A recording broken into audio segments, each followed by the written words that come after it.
A special event that happens in Gran Turismo once in every year is, well, no, it's not adding random vehicles because that seems to happen every single update. It is in fact the birthday gift from Gran Turismo. You get a car on your birthday or near your birthday every single year.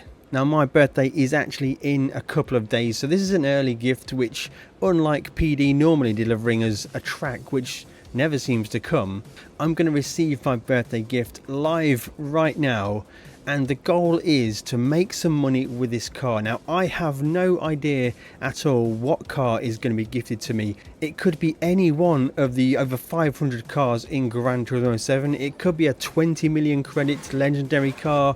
It could be a Mazda 787B. It could be some fantastic cars to grind Tokyo Expressway World Touring Car 600. But equally, and maybe likely, it could be just a shitbox from the used car dealership. Okay, without further ado, let's head to the cafe. Let's go and speak to Sarah and see what car she has for us. Happy birthday, Daltonator. Thank you very much, Sarah. What a fantastic cake that is. Cheers, Luca. Thanks for the birthday wishes. Oh, see, Luca baked me a cake. What a fantastic dude that is. Okay, what car are we going to get? Panning down, the fireworks are out.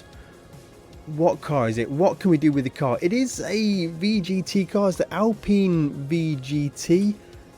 Not too bad. I've seen worse. So it is the Alpine Vision Gran Turismo 2017 as my gift car. Let's go and see what we can do with it. So here we are at the garage, sorted by date acquired, and the Alpine VGT is the car that we have. So 860 pp. What can we do with it? We can probably put some racing hard tyres on it, change the I think this could be a good World Touring Car 800 car, guys. You know what, let's head to the tuning shop and get some parts for this car. I'm going to head over to the racing section because I want to get some racing hard tyres. I think they'll be perfect for World Touring Car 800. That does bring the PP down to 850. Fully customizable transmission, should be good for the gear ratios. What else can we have here? Let's head for something like I don't really want any power. I am just going to put on the power restrictor because I'm probably going to need to limit the PP a little bit and the ballast as well. So let's get that in there. That should be all for everything we need from the tuning shop. Let's head back to the garage now. Over to car settings now. I'm going to play with some of these numbers to get this 50 pp lower, to get it under 800 pp. If you do want any help and guidance with this tuning sheet, with what every single setting does on this tuning sheet, then I've got an exclusive help guide on my website. Check out links in the description below. Go to daltonator.com and I'll explain every single detail of this tuning sheet and exactly what everything does. So I think first of all I need to just go for the maximum rear downforce, minimum front downforce kind of glitch. We use it a lot for Sardinia World Touring Car 800. That's knocked 24 pp off of here. We're going to have the fully customizable, knocking down the power a little bit. 802.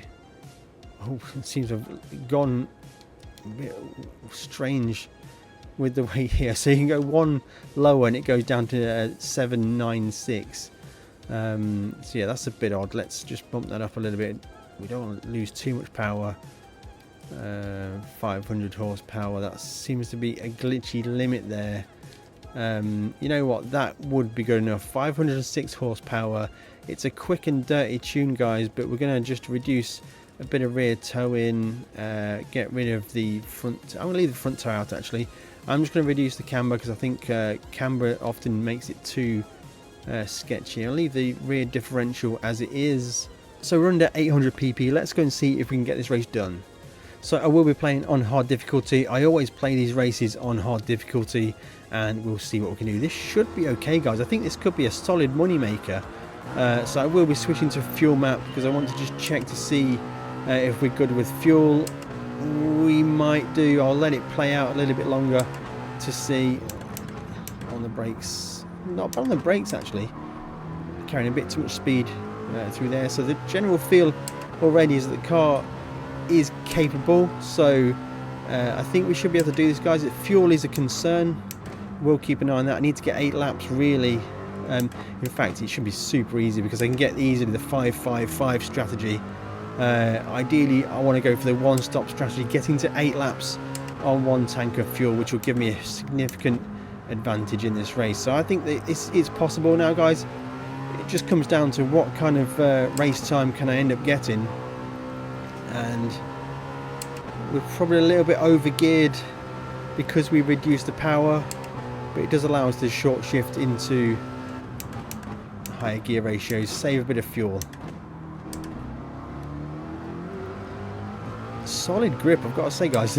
Considering I'm only on the racing hard tyres, we've got really good grip. A little bit of understeer on the high speed stuff, which you would imagine based on the way we've had the setup, but that is the most efficient way to get PP out of the car.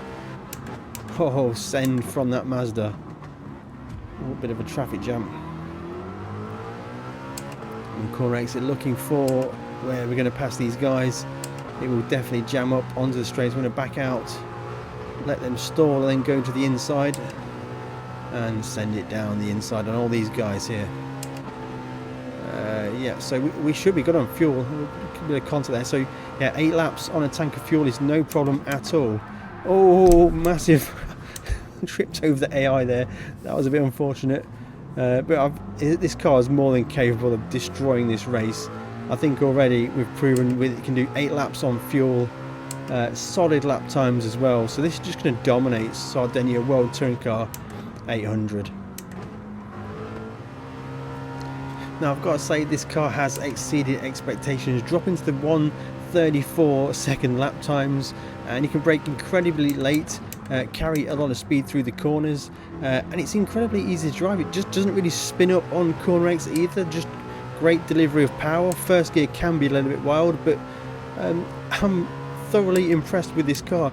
I would never have normally picked to try this car, but I'm glad that Gran Turismo delivered this for my birthday so that we can actually try and get a good tune out of this car, doing 1:34 second lap times, and basically doing the one-stop strategy is right there with some of the best money-making builds in Gran Turismo 7. Certainly, I think maybe competitive with the F3500, that's for sure. Coming to the end of lap number 8, this is going to be our pit lap. We've got a little bit of fuel in reserve, but not enough fuel for an extra lap. Tyres aren't looking too bad, but we will change the tyres anyway. So throw into the pits, put a new set of racing hard tyres on it.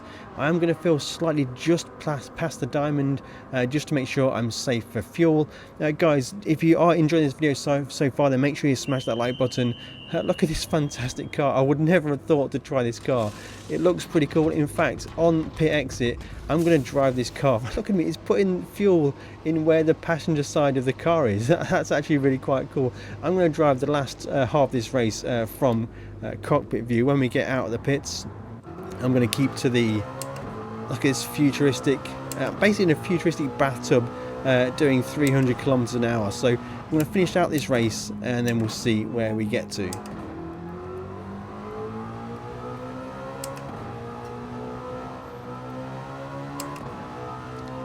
So approaching the line now to finish this race, and what a fantastic car this has turned out to be. I'm overly impressed by it, and I guess in VR especially, this car would be great to drive. So what a birthday gift from PD this really was.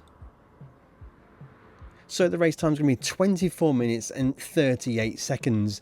And this tune, guys, it took me approximately like a minute maybe. You saw it on screen.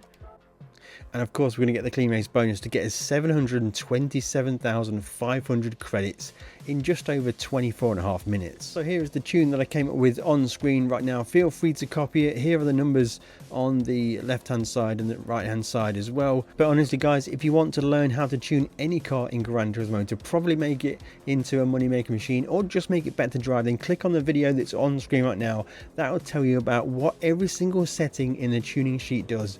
Go and check it out, and I'll catch you in the next one.